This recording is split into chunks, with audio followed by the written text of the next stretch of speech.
Yo, what is going on, you guys? It's your boy King Sanders here, and we are back with another day of sports betting. This is going to be for Friday, February 11th slate of NBA games. You guys know how it is on Fridays. Those are the days we got to get the bag. Those are the days that it's payday. So we always got to have a good day on payday. That's the rule around here. And I think I found some plays that I really like. I will be adding some more because at the time of recording this video at about midnight, there's not really a whole lot of lines up, so make sure to follow me on Twitter, and I will put it in the pinned comment down below as well. But I will be adding plays because there's just not too much going on. But I found 3 really solid plays, and I'll for sure be adding at least one more. So first, let's do a quick recap. As of yesterday, we did have a 3-1 day, so a very solid day overall.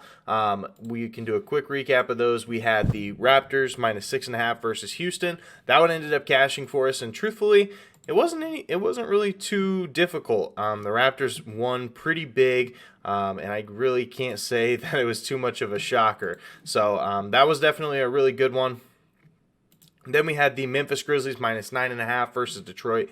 And that was minus 110 odds as well. And that one ended up cashing for us too. They won by double digits, and it wasn't too close on that one either. Detroit did try to make it, or wait, no, excuse me. Houston tried to make it a little bit close with the Raptors, but the Raptors did end up pulling away at the end, even despite having no Fred VanVleet. So very solid there. Then we had Bam Adebayo over 17.5 points. Dude almost finishes with 30. So very solid bet there. But then we did have DeAndre Ayton under 24.5 PRAs versus Milwaukee. Unfortunately, Devin Booker didn't play the best, and so DeAndre Ayton was the guy that really picked it up for him. So kind of unfortunate, but he was kind of the one that ruined our perfect sweep. We were about to bring out the shades, stuff like that, but whatever. Before I get into these plays, though, I did want to go ahead and say thank you guys to our members of the channel. We do have Richie Sherman, our first ever member here on the channel. We have Chief Facer, Professor Pedro, Blame the Flame, Ray Martinez, and now Classic Second Line, who did end up signing up for the membership as of yesterday. If any of you guys are watching this as of right now, make sure to hit me up on Twitter. I'll give you a follow back, and we can try to figure out something with plays. So just another way to interact with the community. If you guys do want to join it, we do have a join button down below, and it's the first link in the description. So let's go ahead and hop into today's plays, though. Like I said, I have 3 plays I really like. First play of the day, Charlotte Hornets minus 6.5 points versus the Detroit Pistons minus 110 odds. The Charlotte Hornets, if you look at their against the spread record in their last 4 games, it's been really bad. Obviously, they haven't covered at all. But let's dive into it really quick. They have played against some really tough teams. They've played against Cleveland, who has kind of been, they're a really solid team. Do not get me wrong, but they were starting to get healthy again, and so the Charlotte Hornets weren't able to cover against them. Then they played against Miami. Obviously, Miami is a powerhouse. Then they played against Toronto, they've really started to come alive. So I like Toronto a lot this year. And then my Chicago Bulls, which that one I can't really say that they're solid, but they're an above average team. So they played against some really good teams, and so I don't think Detroit really falls into that category. Charlotte as a road team this year, they are just 16-14 against the spread as a road team this year, and so they're just really solid on the road overall. And Detroit, in their last 7 games, they've covered in just 2 of them, whatever their spread might be. So I think we see a lot of advantages there. And it does look like Cade Cunningham is listed as questionable. Obviously, if he doesn't play, I think that's a huge loss to the Detroit Pistons. But either way, I still like the bet.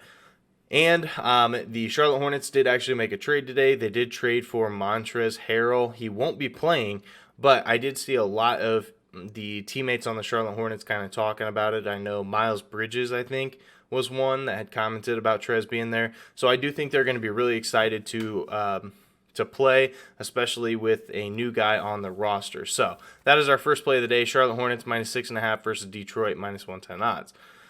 Our next play of the day is going to be the Cleveland Cavaliers minus 6 versus the Indiana Pacers minus 110 odds.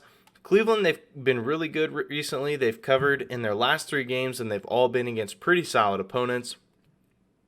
And Cleveland, anytime that they do win, they really love to cover right after that. So they are 21 10-2 after a win this year, and so I think we do see more of that as well. They cover a lot more often than not after a win. And Indiana, on the other hand, they are really struggling. They have not covered in their last 4 games, and it looks like Miles Turner is still going to be out. Now, here's the thing, is with the Tyrese Halliburton trade, it looks like he is set to play tomorrow. And I just think that, you're going to have a new guy running the offense, and I just think it's going to take a couple games for that full offense to truly click and against a very, very solid Cleveland team. I just think it's a little bit of a mismatch for the Pacers. I definitely think that the Pacers got better with this trade. I just think that in this specific situation, I think that the Cleveland Cavaliers are really going to be able to prevail. And on top of that, the Cleveland Cavaliers are a huge team. Obviously, they have Evan Mobley and Miles Turner in there. Evan Mobley and Jared Allen, excuse me. Both those guys are 7 foot and up. So they... like I said, they're 7 foot and up, and with no Sabonis because he got traded, and no Miles Turner right now, that is going to be a huge mismatch. So that is our second play of the day. Cleveland -6 versus the Pacers -110 odds. And our third and final play of the day is going to be Clint Capela over 10.5 rebounds versus the San Antonio Spurs +110 odds. Now, the San Antonio Spurs, they are a very bad rebounding team. They give up the 8th most rebounds per game in the entire NBA. And when it comes to the center position, they're really not any better. They give up the 4th most rebounds per game to opposing centers. Despite, I do think Jakob Poeltl is actually a solid center. I don't think he is like a superstar, but I do think he's a very solid center. And but he doesn't really rebound the ball very well. And when it comes to the Spurs, they are 7th in pace this year, so they do play at a pretty fast pace. They love to get up and down. And with that being said, there's going to be a lot more rebounds there's going to be a lot more shots going up, therefore leading to a lot more rebounds. And versus the Spurs, centers have been absolutely feasting on Jakob Poeltl recently. If you want to look at the game log, Cleveland just played them last, and Mobley and Jared Allen both hit the over. They had 14 and 12, and then the game before that, the center had 11. The game before that, the center had 11, and the game before that, the center had 11. So technically, the starting center for whatever team is going up against the San Antonio Spurs has cashed in 4 straight, and I think that Capela can definitely do it again. So that is going to do it for today's video. If you guys did enjoy, make sure you guys like, comment, subscribe, and turn on that notification bell so you guys know whenever I post. We are now on the road to 4,000 subscribers. We're less than 800 away, so hopefully we can hit that coming up here pretty soon. But let me know what you guys are playing for tonight. Let me know if you guys are tailing me, fading me, stuff like that. I love to hear about stuff like that. But for now, this is King Center signing out. Peace.